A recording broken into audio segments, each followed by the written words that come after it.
Hello everybody, PhillisTheGreatTurtle here, and welcome to more adventures to the Talos Principle. Alright. I don't feel like dilly-dallying at all, because I'm already late. Let's go. Hiya. Let's go to the second area. Let this be our covenant. These worlds are yours, and you are free to walk amongst them and subdue them. Oh, cool. But the great tower, there you may not go. Why not? For in the day that you do, you shall surely die. Okay, I mean, that's a good reason, but why are we stooping to making threats already? I mean, I've only been around for how many minutes now? Ah, yes. I cannot connect. Let's list some stuff. I can't do that. Let's access the comm portal. Yes, we will run the Milton Library Assistant, and he will help us do this. Or so help me, I don't know, troubleshooting. I think you'd like help accessing network functions. Yes, I would. Oh, but I don't have a sufficient counter privileges. Would I like to try? Okay. To authenticate. Well, they're all wrong. I just want to say, I've done all of this so many times. They are all wrong. Alright. Too many failed attempts. Yes, let's create an admin account. In order to prevent unauthorized access, please take a moment to confirm that you're not a bot.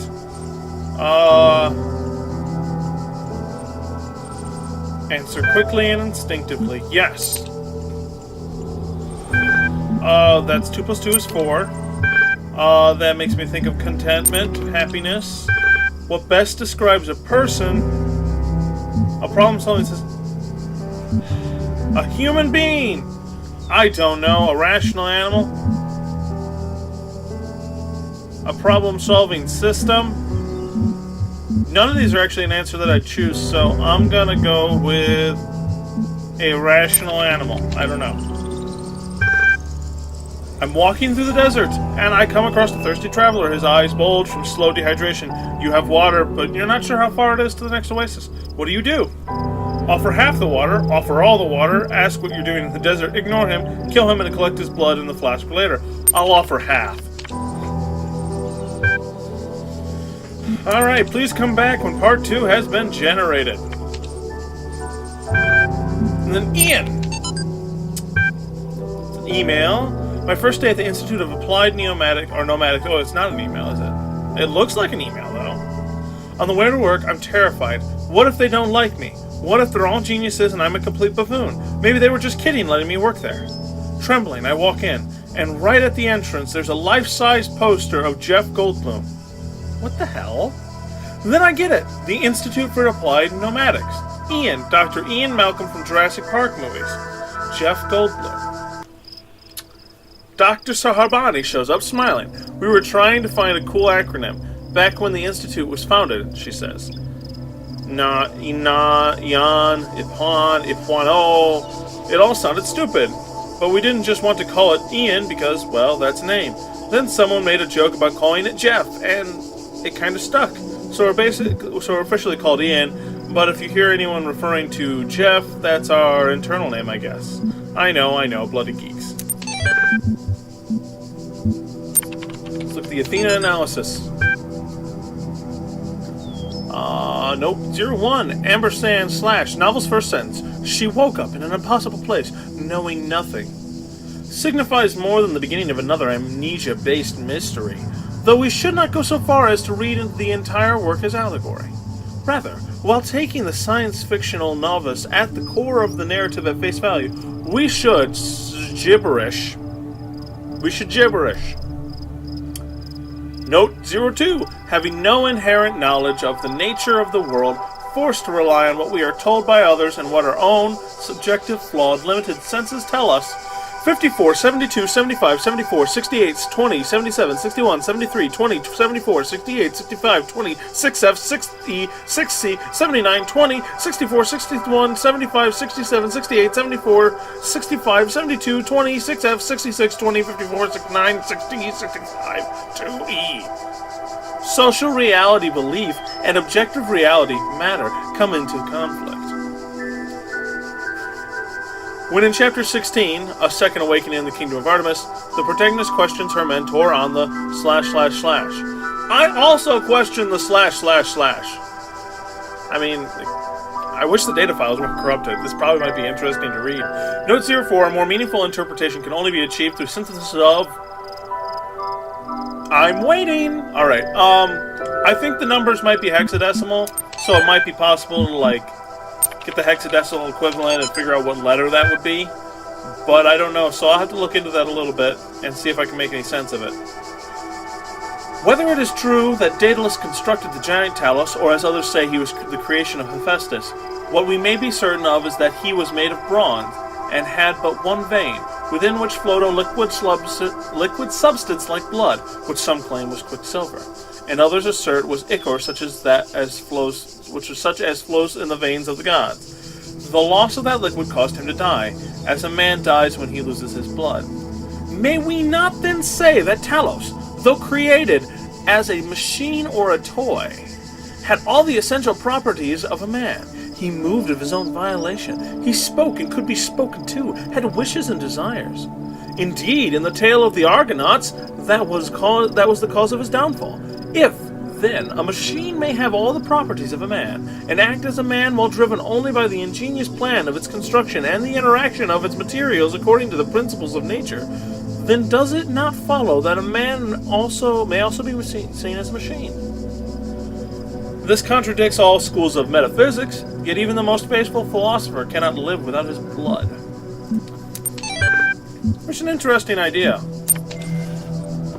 Because, I mean, you think about it, and this is a little message. Let's go listen to this. When I was a little girl, one of our teachers, Mrs. Higgins, told us to make a time capsule, write letters to the future, so one day we could remember what it was like to be children. I thought it was stupid, so I didn't do it, which I really regret.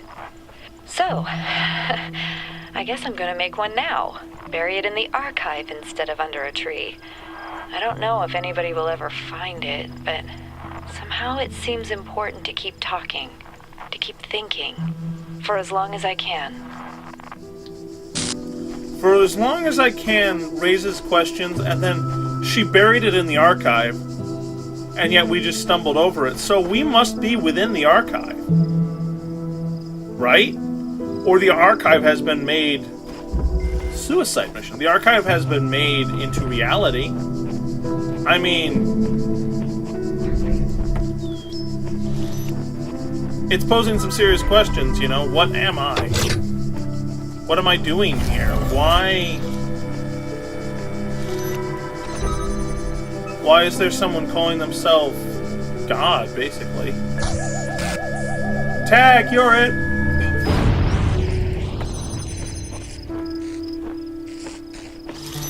Oh, I probably should have left that there. But, like, what? Good. You are learning, as is your purpose. But your choices must be your own. Therefore, I will not guide you, unless it is necessary. Oh, the door is locked. You'd think with my machine arms I could just rip the door off. But what? Hall of Windows. What is... There's like a lot of questions.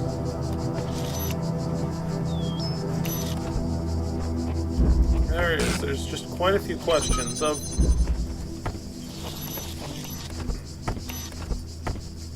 I mean, at this point I'm inclined to believe, I'm doing this wrong,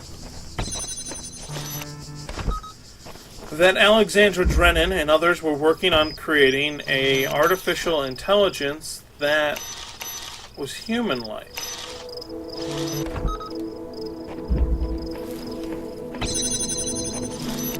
I'm more inclined to believe that's what's going on. But the question is, were they dying? Was something happening to the world in which they lived in that was causing it to, I don't know, maybe kill off all the people? I don't know. And where are the people?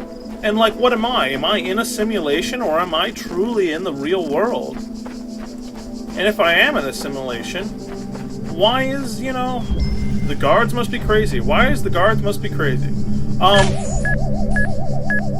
Why is this Elohim dude?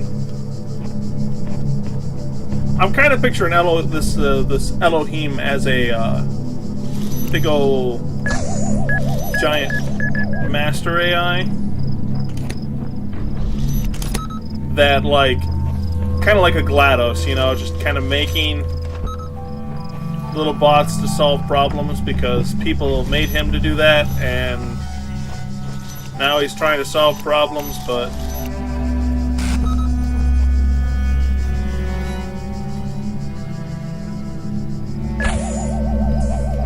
well, you're super sensitive.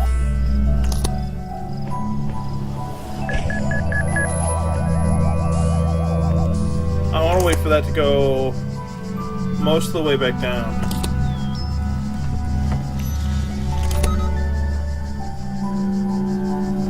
I want them on alternate paths. I don't want to blow myself up.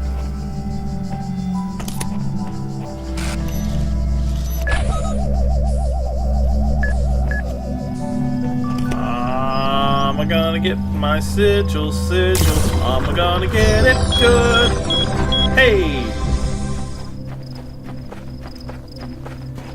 I think it's everything. Everything except the star, which I don't have yet.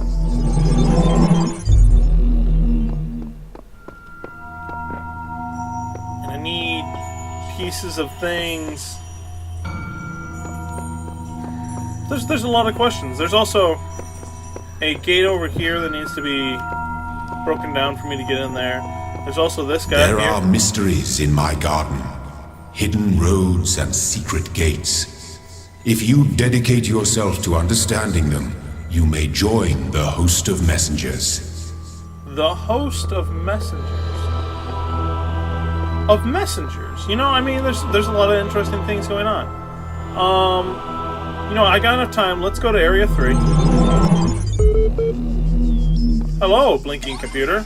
Part 2 has been completed. Let's begin.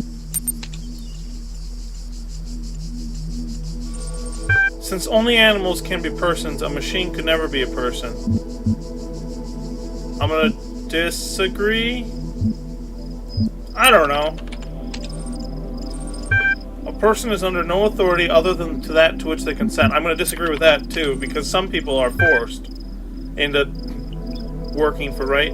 The quality of life, yes. Quality of life ought to be maximized. Value is discovered. You can discover value in things, certainly. Persons deserve the talents they were born with. Not always. I don't know. The liberty of persons ought to be maximized. Sure. Value is created. And I would agree with that too. And now I gotta wait for the user profile to be generated. AI feedback. I'll finish off with these last ones here. We keep discussing what an artificial intelligence would mean to us and how it would change our understanding of the world. That's a great topic, and I think we've covered it extensively. What we've barely mentioned, though, is the other side of the coin. I mean, our lives would still be what they were before, AI or no AI. The question I think we should discuss, even if it's all completely hypothetical, is the perspective of the artificial intelligence itself. What would it be like to be that creature, to suddenly come into being, created by others as an experiment, to have all the information about yourself, to know exactly how you function? What would you think about the world? Would you see meaning? Beauty? How would you judge humanity? Where would you see yourself fitting into the grand scheme of things? I think we should try to put ourselves into the shoes of such a being. Dear Alexandra, thank you for your feedback, but this is a philosophy course, not science fiction. That's why I almost gave up on my studies. No, I think Alexandra Drennan made an AI. Now, whether I'm that AI or Elohim's that AI, I don't know. Straton of Stateria was a Greek materialist philosopher associated with the Peripatetic school and admirer of Aristotle. He was a proponent of empiricism and a fierce critic of philosophy that placed belief before observable truths. Though unpopular with many of his peers for his often acerbic, personal manner, his commentaries on Aristotle were considered an important work. Much of his writing was lost in the destruction of the Library of Alexandria. Which is interesting that we're mentioning, Alexandra Drennan and the Library of Alexandria in the same place. We're blessed to have so many people contributing to this project, but we've got to make sure everyone is on the same page. Please refer to the following people when W746872-6F. Alexandra Drennan, project lead and AI module. We know this. We saw that in the thing. Nadia Sarhabani is the institute coordinator. Rob McLean is L Software. Trevor Donovan is L Hardware. George Jameson is Generation Module. Alan Jameson is Scenario Module. Rob Rakozowski Simulation Module. Radia Brimcott, his is all gibberish. Oreo Calvin is Link Hardware. Omar Gahib is Link Software. Somebody's first name has been distorted. Lanning is the Maintenance Module. J.E. Harrison is Diagnostic, gibberish. Frank Nagati is Memory Module. Jared V. Shmulev is the Files. I'm going to assume that's a system, but it says sys and then gibberish. And then Sunway Yang Talos Unit, formerly Soma. The Talos Unit. So did they name a robot? Or is that person responsible for the robot? Though not directly part of our project, the archive team is sharing both physical and digital space with us. If there are any technical issues to resolve, please contact their project lead, Arkady Chernizevsky. Don't worry, he's nice. Alright. Well, there you go. I will explore this the next time we come back and see what there is to see. In the meantime, though, thank you all for watching. I hope you all have a great day. Maybe I'll see you in the next video. Toodaloo!